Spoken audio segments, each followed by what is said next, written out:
میرم خرید، تو نمیای؟ نه میترا، یه عالمی کار دارم که باید انجام بدم. پس من میرم، بای. خداحافظ.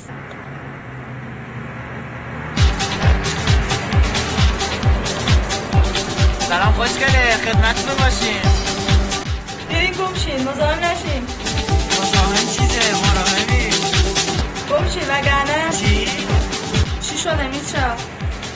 هیچی، این دو احمق مزاحم شدن. بیشورا بریم.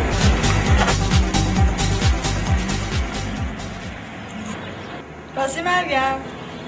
چیه؟ چطور به تو بینادن؟ میتونه از خودشون بپرسی. لوس شوخی نکن، جدی پرسیدم. 100 بار بهت گفتم ولی به خرجت نمیره. منظورت چیه؟ اگه پوشش مناسب داشتی کار به اینجا نمیکشید. نمیدونم، شاه حق با توه.